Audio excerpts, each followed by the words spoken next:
Hola, Clau, ¿qué tal? Buen día. Esperamos unos minutitos a que se conecten tus demás compañeros, ¿sale?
Ángel, bienvenido. En unos momentos comenzamos en lo que se conectan los demás, ¿sale? Claro, buenos días, mis. Buen día.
¿Quién me toca exponer el día de hoy? Déjenme revisar. A mí, Clau, la creación de la Secretaría de Educación Pública. Déjame ver. sí, Clau, asistencia y Nos tocaba a todos, está ¿no? Luis, Ángel. Sí, bueno, pero digo, iniciaba su compañera Presente. Claudia. Aquí estoy. Y Ángel. Esperamos a Daisy, Iraís, Andrea, Rosario y Janely unos minutitos más para que se conecten. ¿Sale? No. Ah, mira, ya se conectó Iraís y ahorita damos unos momentitos más para que se conecten los demás. ¿Sale? Si gustas irte buenos preparando, días. Clau, con tu presentación. Hola, Iraís, buen día.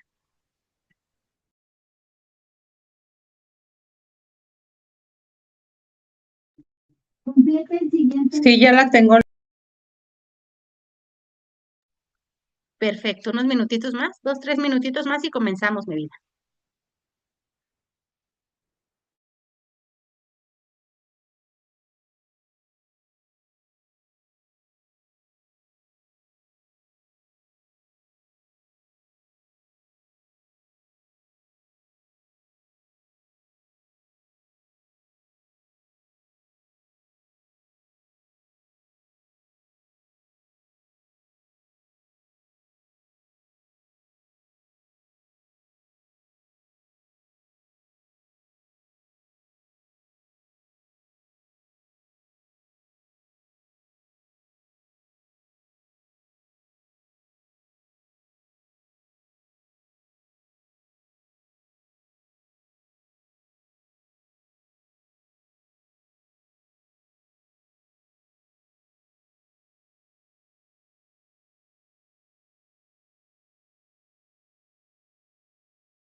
Adelante, Clau, si gustas. Nada más quiero comentarles a los demás que estaremos eh, por cada exposición, vamos a hacer una reflexión, ¿sale? Y esas reflexiones las vamos a subir al finalizar todas las exposiciones a un apartado que voy a abrir en la plataforma, ¿ok? Entonces, para que en cada una de las exposiciones, por favor, vayan haciendo sus anotaciones. Puede ser en su libreta o si ya quieren empezar a trabajar con ellas, pueden hacerlo en su archivo de Word y posteriormente pasarlo al PDF o pueden ir trabajando en Canva, como ustedes quieran, es libre para que cada uno de ustedes pueda ir haciendo su reflexión de cada una de las exposiciones, ¿sale? Y ahora sí, sin más preámbulos, adelante, Clau, con tu exposición, por favor. ¿Ya ven mi presentación? Sí, ya se visualiza. Ok. Y hoy les vengo a contar acerca de esta buena noticia. Bien, buenos días. Vamos a compartir información. Quise manejar una especie de índice. Los elementos que vamos a trabajar es fundador y visión, los antecedentes históricos de la creación de la SEP, las misiones culturales y muralismo, que fue un subtema que me pareció muy trascendente en esa etapa. Cómo se manejaba el presupuesto y la estructura, la creación de las escuelas, el derecho a la educación, cómo se manejó en esa época, en su creación, y una breve conclusión.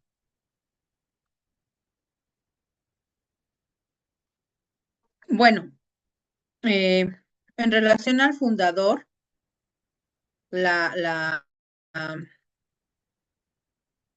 Secretaría de Educación Pública se funda el 3 de octubre de 1921. Se genera un decreto, se publica el 25 de julio por José Vasconcelos, bajo el gobierno del presidente Álvaro Obregón. Las razones por las que se crea es porque veníamos de una situación pues complicada por el tema primero de la independencia y después de la revolución, ¿no? Estas dos etapas de la historia generaron pues pobreza extrema, falta de alfabetización, muchas complicaciones económicas y sociales de esa época. ¿Por qué se funda? Por eso, porque se surge la necesidad de reconstruir una nación después de la revolución, ya con más estructura y más orden. Recordemos que también la parte política en esta etapa, como que se le empezaba a dar estructura, ¿no?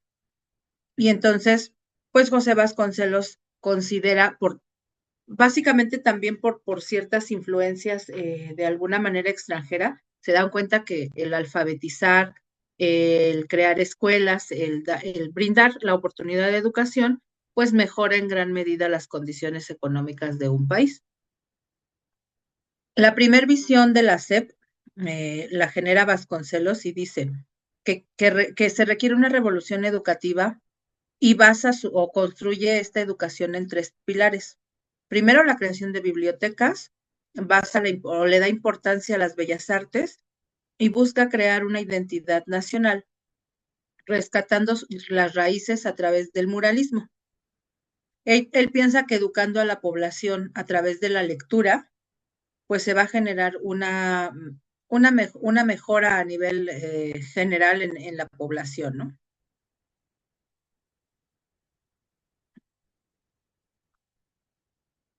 De acuerdo con estas ideas, tenemos algunos antecedentes históricos.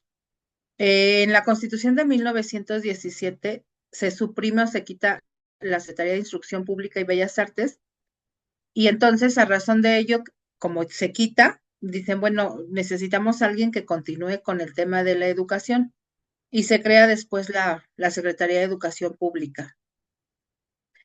La educación no estaba a cargo como tal del Poder Ejecutivo Federal, sino era como que no tenía orden, vamos.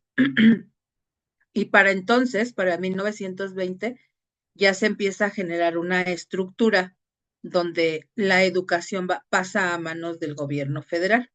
Dice que los municipios serán incapaces de afrontar la problemática educativa, pues evidentemente al no tener ni estructura ni presupuesto tampoco, y con todas las condiciones sociales y económicas que vivía el país, pues definitivamente era muy complicado que hubiera un orden, ¿no? Entonces, se genera el proyecto de crear la Secretaría de Educación Pública Federal para que a través de la Constitución ya se le diera pues seriedad, estructura a esta secretaría. Después surgen algunas escuelas. José Vasconcelos asume la rectoría de la Universidad Nacional y esto favorece a que se empiece a crear pues una dinámica de educación ya con fundamento, ¿no?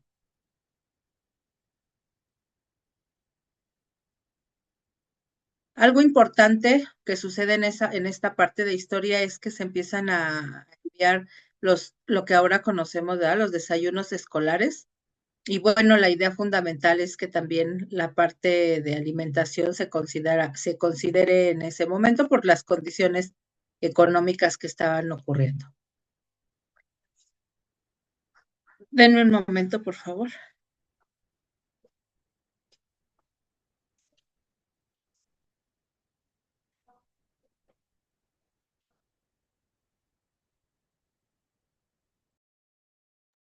¿Sí están observando la presentación, cómo avanza las diapositivas? Perdón. Sí. Sí. Ah, ok, gracias.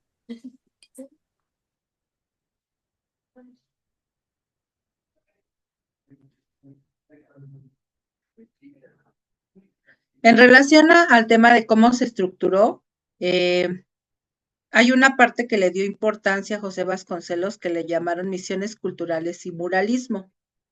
La educación se basó en tres pilares. El proyecto de Vasconcelos manejaba la creación de escuelas y darle mucho peso a las escuelas rurales, la creación de bibliotecas y la expansión pues sí, que se dieran a conocer las bellas artes. La idea de las bibliotecas, pues era justo para que la lectura llegara a todos los niveles sociales, ¿no? ¿Por qué? Porque no era, en esa época no era muy sencillo o no era alcanzable el que todos tuvieran un libro. Entonces, la idea que tienes con las bibliotecas, pues los libros van a poder estar al alcance de todos los niveles económicos, ¿no? Y las bellas artes, porque bueno, algunas de las cosas empezaron a pintar murales, a darle peso a la música, al canto, a toda esta parte. Yo lo aprecio como una forma de sensibilizar a la sociedad y como una herramienta de alguna forma de integración. Por lo que leí, así lo interpreté. Se crean las escuelas con departamentos escolares. En estas escuelas se manejan técnicas para activar la economía. Se empiezan a dar clases también o a darle importancia al tema de la agricultura y un poco a la parte de industrialización, ¿no? La idea, pues, es reestructurar el tejido social con la creación de las bibliotecas. La lectura lo hace fundamental en esta parte porque quiere que pues, la gran mayoría de mexicanos puedan tener acceso a los clásicos de literatura y que eso va a favorecer el crecimiento cultural. Se crea el Departamento de Bellas Artes. En este se implementa la enseñanza de música y canto. El muralismo mexicano, por ahí tenemos a Diego Rivera, a Orozco y a Siqueiros, que son las personas que nos empiezan de hecho, hasta la fecha tenemos muchos murales de ellos, ¿no? Obras arquitectónicas. Y con esto Permíteme tantito ahí mi vida. ¿Y dónde tenemos el principal o los principales murales de estos autores? ¿Alguien sabe dónde se plasmaron estos murales? ¿Dónde están? ¿En rectoría? En Rectoría, en CU, en las bibliotecas de CU, ¿no? Que todavía siguen muy latentes estos murales de Siqueiros y de Diego Rivera, también de Orozco. donde en muchas comunidades todavía existen, ¿no? Estos murales y que son como muy patrimonio cultural de la humanidad y es muy importante resaltarlos. Les voy a decir por qué. Nada más te interrumpo tantitito mi vida, Clau, porque para el siglo XIX ya hay muchas corrientes. No solo literarias, sino artísticas, ¿no? Ya teníamos el surrealismo, el dadaísmo, el romanticismo, el realismo mágico, todas estas partes importantes de la literatura, bueno, del arte que se vieron muy notorias en la pintura, en la literatura, incluso en la música desde el barroco, etcétera, etcétera. Llega este movimiento muy importante para México. ¿Por qué? Bueno, no solo para México, sino para América Latina. En cuanto a la literatura, llega el boom latinoamericano en el siglo XIX, donde los mayores precursores de la literatura clásica venían pues de Europa, ¿no? Autores franceses, italianos, de estas partes de Europa que venían muy fuerte, ingleses incluso, pero renace esta importancia y así se le llama este movimiento, el boom latinoamericano, donde la mayoría de los autores, como, bueno, ¿conocen ustedes algún autor del boom latinoamericano, de la escritura en América Latina? Tenemos a Mario Benedetti, tenemos a Julio Cortázar, tenemos a Juan Rulfo, tenemos a Octavio Paz, a Carlos Monsiváis, a todos estos autores que enriquecen en la literatura, sobre sí en los ensayos, sí en la novela, pero sobre todo en la poesía, que enriquecen este movimiento. Y es mucho de notar, déjenme les digo, igual otro dato interesante, es mucho de notar la literatura de América Latina. ¿Por qué? Porque si bien es cierto, tenemos literatura de otras partes del mundo, fue muy impactante la literatura de América Latina porque nosotros tenemos una forma de expresarnos muy diferentes a todas las culturas, a todas las visiones, a todos los contextos, pero se nota que los países latinoamericanos el autor se expresaba con mucho amor, con mucha pasión, con mucho fervor, ¿no? Y eso llama mucho la atención de otros países. Fíjense que a propósito de eso, eh, ¿ustedes conocen quién es el padre del surrealismo? De este movimiento que se llama el surrealismo. El surrealismo es un movimiento que se da donde puedo imaginar lo que sea, me puedo imaginar derritiéndose un reloj, me puedo imaginar una ciudad de ángeles y demonios, me puedo imaginar una ciudad de cabeza. Es como de repente pasar estos sueños todos locos que de repente tenemos a la realidad en una pintura, incluso en la misma literatura. El padre del surrealismo es Salvador Dalí. Sí, sí conocen, ubican más o menos a Salvador Dalí. Es un personaje sumamente interesante, tiene unos bigotitos y se los hace así, ¿no? Parece que se hiciera los caracolitos así, ¿no? Se enrolla su bigotito. Entonces Salvador Dalí en una ocasión viene a México, o sea, el padre de lo más loco, digámoslo así, ¿no? Cuando viene a México, hace una declaración muy impactante, ¿no? Muy interesante y le preguntan, bueno, ¿tú te irías a vivir a la Ciudad de México? ¿Te irías a te irías a México a vivir? Y Salvador Dalí contesta, yo no podría vivir en un lugar más surrealista que el surrealismo. México le parecía mucho más surrealista que todas sus pinturas, ¿no? Algo de no creerse de por qué pasa aquí, ¿no? Y todavía lo vivimos muy de cerca, no sé si ustedes se han percatado, ¿no? Hay ahorita, ¿no? Esta pugna de la inteligencia artificial contra México, ¿no? Porque la inteligencia artificial genera unas cosas muy locas, muy raras. Y curiosamente en México pasan, ¿no? Realmente. Y hay una serie de imágenes que lo demuestran y entonces es muy importante esta parte, como ya lo decía su compañera Clau, resaltar el muralismo porque con este boom latinoamericano también se viene justamente este devenir de estos autores artísticos como lo son Diego Rivera, como lo son Frida Kahlo, como lo es Alfaro Siqueiros, como lo es Diego Orozco, pero también hay que rescatar a otros autores como Remedios Varo, que también es una mexicana contemporánea de Frida Kahlo, le recomiendo mucho. ¿Y qué es lo que se hace en esta parte? Se busca justamente esta expresión, como dices, compañera de las bellas artes, que el ser humano, el mexicano, lo pueda bueno, vamos ya, digamos, ya ahora es el contexto de México, lo pueda revisar, lo pueda vivir y pueda aprender de ello, para que lo podamos enseñar en las escuelas porque era una escuela muy limitada, ya lo dijo su compañera Claudia, era una escuela justamente donde solamente se enseñaban ciertas áreas educativas y no completas eran como muy generalizadas y empieza a existir ya esta descentralización de la educación y ahora sí podemos hablar ya por estos departamentos, ya hablamos de tecnología, digamos, ya hablamos de arte, ya hablamos de que llegue el devenir de muchos textos gratuitos y sobre todo se le da también importancia a lo que hoy llamamos vida saludable, ¿no? Con estos desayunos, cómo lo vamos empatando justamente. Discúlpame mi vida, Clau, te regreso a la clase. Nada más era un comentario que quería externarle a tus compañeros. Adelante, mi Gracias. vida. Gracias.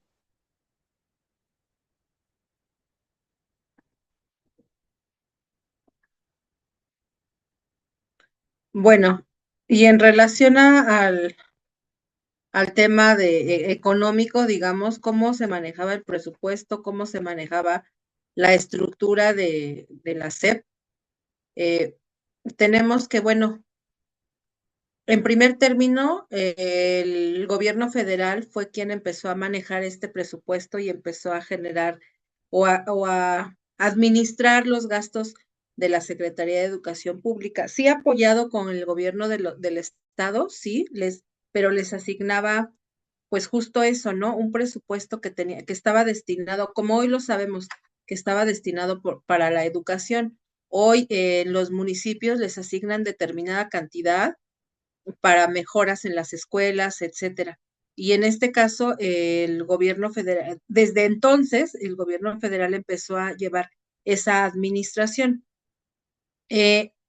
Otra cosa importante que sucedió en la parte era que el enfoque en la cruzada educativa, el presupuesto se destinó principalmente a la expansión de infraestructura porque se empezaron a construir muchas escuelas en las zonas rurales.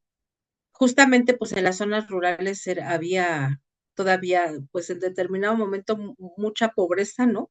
Por la condición económica. Y digo, lo seguimos viviendo actualmente, pero la idea de la Secretaría, pues era crear más escuelas en lugares rurales. También la creación de las bibliotecas y los desayunos, se empezaron a repartir desayunos escolares y se crearon bastantes bibliotecas, tanto a nivel, digo, nacional, o sea, en la Ciudad de México, como en las partes. De hecho, todavía en nuestro municipio, pues creo que hay 2 o 3 bibliotecas, hablamos de temas físico, ¿no? De que vamos al lugar y encontramos muchísimos libros. Y casi todas eran las bibliotecas José Vasconcelos, si te das cuenta, ¿no? La mayoría tiene ese tote de José Vasconcelos justamente por esta situación, ¿sí? Así es. Y hubo un incremento de la plantilla de personal de maestros, pero, o sea, bárbara, ¿no?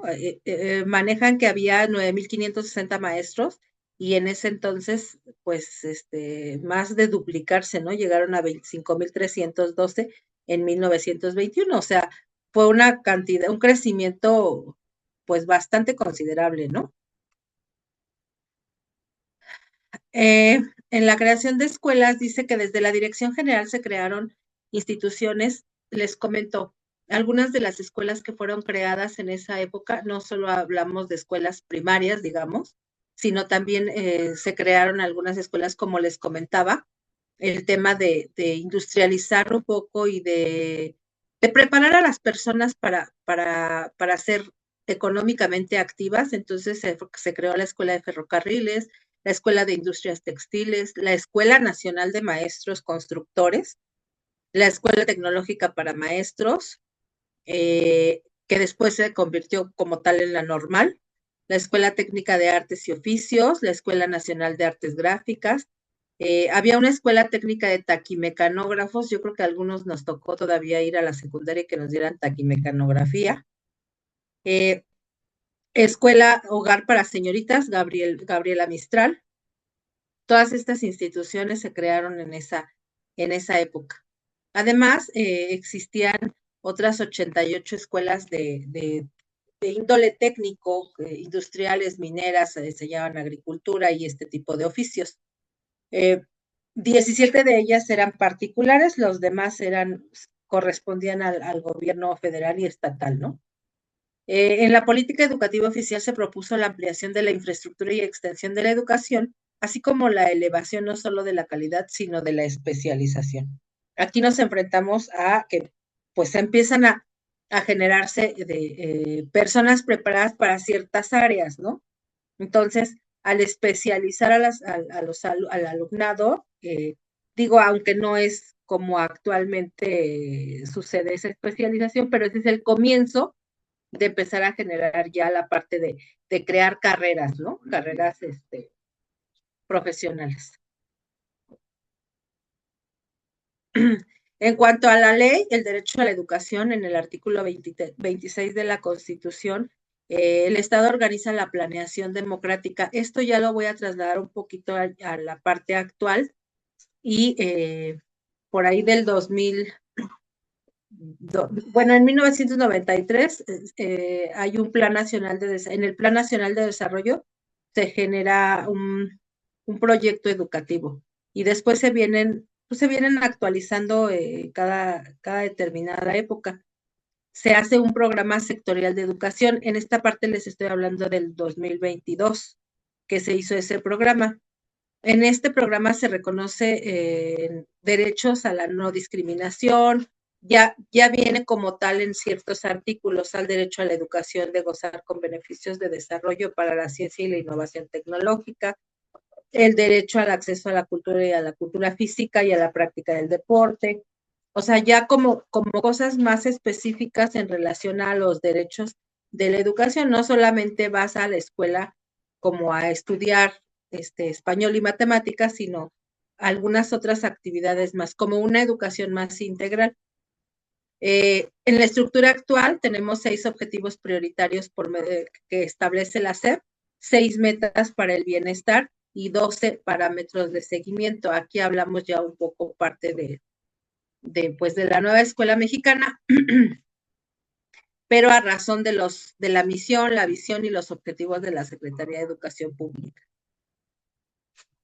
Y bueno, como conclusión quise manejar que, bueno, la educación se concebía como un proceso para la transformación, primero de la economía y después de manera social, cultural. Le dan un peso muy importante al tema de la lectura y la cultura, porque efectivamente cuando tienes una población, lo sabemos hoy, un grupo de las personas que leen tienen una visión pues sí, una visión más clara, ¿no? Estos fueron elementos que se priorizaron para alfabetizar y bueno, la SEP se crea como una institución federal que considero es uno de los mejores aciertos que si hoy sabemos vamos, que si la misión de la SEP como lo establecen y la visión que tiene realmente se pudiera plasmar y se pudiera llevar a cabo sin tanta burocracia como la que tenemos hoy en cuanto a documentación y papeles, pero esto se ha generado precisamente yo considero por la falta de interpretación y aplicación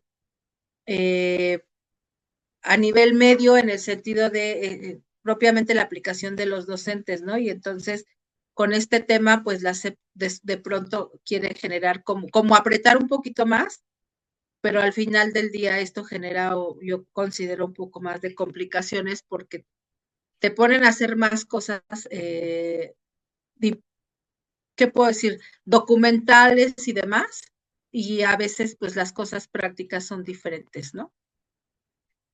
Aquí les coloqué una dirección de un artículo, es un artículo muy breve de 10 hojas que habla como un poco de este tema y aparte pues trae información de antecedentes y situaciones de la SEP que me pareció interesante y que está muy sencillo de leer. Con esto concluyo mi exposición. ¿Alguna duda o algún comentario? No, Clau, todo bien. Todo bien. Dudas, comentarios. Muy bien, Clau, efectivamente. ¿Se acuerdan que en la clase pasada les decía, bueno, es que habría que ver quién está enfrente de la Secretaría de Educación Pública, ¿no? Y todo lo que gestiona para el buen funcionamiento de la educación.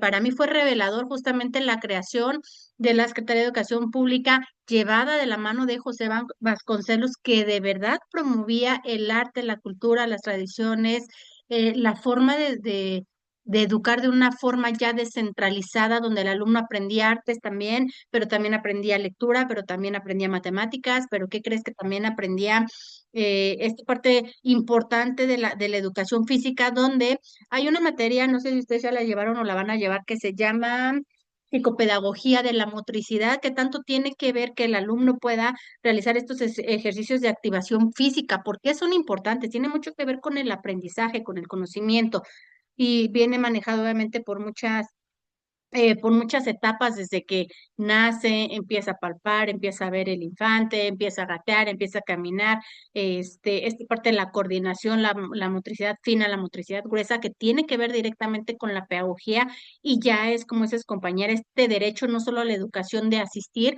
sino un derecho de una educación integral, una educación multidisciplinaria, donde ya empezamos a ver si estas carreras universitarias técnicas, pero también estas carreras universitarias generalizadas, donde ya empezamos a ver más licenciaturas, donde ya se empieza a especializar. Digo, todavía ahorita en la actualidad nos falta un poquito esta iniciativa, perdón, en cuanto a las licenciaturas, en cuanto a las universidades, son muy pocas, ¿no? A diferenciación de las primarias, por ejemplo, que tenemos, pero ojo, también tiene que ver con la oferta y la demanda. Si lo traspasamos a la actualidad, ¿cuántos de los que inician primaria terminan el nivel secundaria? ¿Cuántos de los que inician nivel secundaria terminan la prepa, ¿no? ¿Y cuántos se avientan a la licenciatura? Realmente los índices son muy interesantes, habría que analizarlos, pero efectivamente, ¿no? Cómo se da y cómo se va gestando. Y esta parte de verdad es sumamente importante para nosotros en el ámbito cultural, porque José Vasconcelos les da apertura a todos los artistas mexicanos que se integran al movimiento literario, al movimiento vanguardista del arte. ¿Cuántas veces habíamos volteado? Muy pocas veces a ver el arte, por la situación contextual, por la pobreza extrema, porque veníamos ya de un México en descomposición social, en descomposición política, no había como tal una estructura, y en este caso sí se voltea a ver la educación como parte medular de la sociedad de México. Si bien es cierto, se instaura ¿se acuerdan que le hablábamos de la época de Porfirio Díaz y cómo se da el Palacio de Bellas Artes y cómo, pero de ahí en fuera ya no se siguió como, vamos, este seguimiento a las artes, a la cultura, y es aquí cuando se expande, que es, vamos, muy interesante el poder conocerlo, el poder conocer estos movimientos, el poder verlo, el poder palparlo. Vayan a Bellas Artes, ¿alguien ha ido a Bellas Artes? ¿Alguien se ha dado por ahí la vuelta, a tomarse la foto, a revisar cómo está? ¿Sí? ¿Y qué les parece? ¿Les gusta? ¿Qué es lo que más les llama la atención para recomendar a tus alumnos? ¿Qué les podrás decir a tus alumnos, ¿no? Del Palacio de Bellas Artes. ¿Nadie ha ido? Sí, yo sí he ido, Miss, pero solo así como que a la entrada, no he No has entrado podido así. entrar. No, no, no. Sería Pero de primera Es uno de instancia, los recintos más importantes, ¿no? ¿Mande? Es uno de los recintos más importantes. De la educación en México. Y hay muchas exposiciones, de repente van cambiando las exposiciones, pero hay muchos murales ahí plasmados y ahí se van a quedar siempre, ¿no? Y sería importante que pudiéramos revisarlo, que pudiéramos estar, digamos, muy latentes a esta parte de la cultura, para que posteriormente, ¿no? Podamos decir a nuestros alumnos: vayan, van a encontrar esto, revisen, qué es lo que hay, qué es lo que les gusta. Yo creo que también el acercar a nuestros alumnos a esta parte artística es muy importante. Desde que justamente en la clase pasada estaba hablando con unas alumnas que me decían que esta parte de la motricidad, no estamos hablando de esta parte de la motricidad y que es muy importante, y me decían: maestra, es que de repente, ¿no? Como decimos, a ver, la derecha es la mano con la que escribimos, y siempre, ¿no? No sé si les tocó, a mí me tocó, la derecha es con la que escribimos. Bueno, ¿y los zurdos? ¿Qué pasa con los zurdos, no? ¿Qué pasa? ¿Cómo les quitamos esta individualidad, esta parte de sentido de pertenencia? Y muchas veces decíamos: es que, maestra, es que los zurdos, ¿no? ¿Cómo les llamo? Y fíjense que estábamos por ahí revisando, y no sé si ustedes sepan, que cada parte del cerebro maneja ciertas actividades, ¿no? El cerebro se divide, digamos, del lado derecho y del lado izquierdo. Y se dice que los que son zurdos manejan más la parte derecha del cerebro y la parte derecha es aquella que refleja capacidad artística, la capacidad artística de nuestros alumnos, ¿no? Y fíjense que qué curioso, ¿no? Dentro de los pintores y escultores que nosotros tenemos idea de que eran zurdos, está Leonardo da Vinci, por ejemplo, está Picasso, está, eh, ¿quién más? ¿Quién más? ¿Quién más? Hay otros autores y artistas que justamente son, son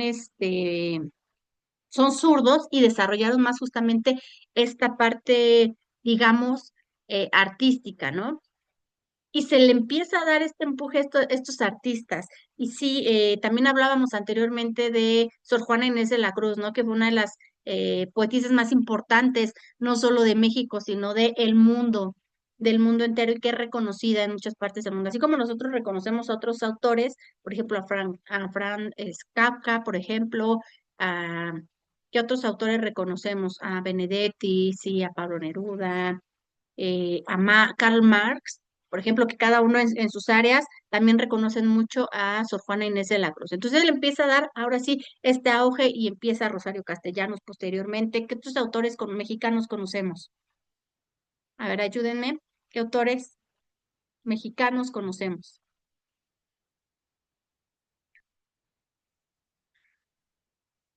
¿No, maestros? ¿Qué autores mexicanos conocemos? A ver, díganme. Digo, ya se los mencioné un poquito en el boom latinoamericano, les mencioné varios.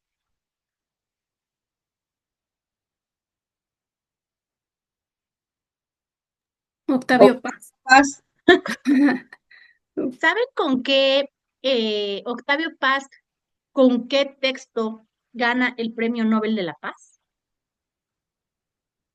De la Paz. Mm, El Premio Nobel de Literatura, si mal no recuerdo. algo de la soledad, es 100 años de soledad o laberinto de la soledad o algo así. Es el laberinto de la soledad. Muy bien. El laberinto de la soledad. Y curiosamente, no es una novela, no es un poemario, es un ensayo. Y gana el Premio Nobel de Literatura con ese ensayo. Y También tiene Elena Poniatowska es importante, ¿no? Digo, ya es un poquito de más así para acá, Ujú. pero es una mujer que escribe unas cosas maravillosas. Elena Poniatowska y sobre todo a ella le toca vivir esta parte del movimiento estudiantil del 68 y escribe mucho justamente de los estudiantes del 68. Está muy enganchada Elena Poniatowska con este tema del 68. Sí, efectivamente, pero otro contemporáneo importante que tenemos es Juan Rulfo. Juan Rulfo es conocido mundialmente por qué novela. Solamente en su vida hizo dos novelas. No Pedro hizo Páramo, más, así es, Pedro que Páramo, además pero es con un Y el ya no libro hay ya bien más. raro, ¿Perdón? A ver. perdón, que además es un libro bien, o sea, yo lo leí 2 veces. Primero lo leí en la preparatoria y la verdad es que jamás lo entendí, ¿no? En la preparatoria lo leí porque lo tenía que leer y así, y cuando lo volví a leer, pues ya entendí como la trama de ese libro, ¿no? Entonces sí Ujú. es una lectura un poquito rebuscada o rara. Sí, y fíjate qué interesante que lo menciones porque los expertos justamente en literatura decían, es que Juan Rulfo solamente escribió dos libros, Llano en Llamas y Pedro Páramo.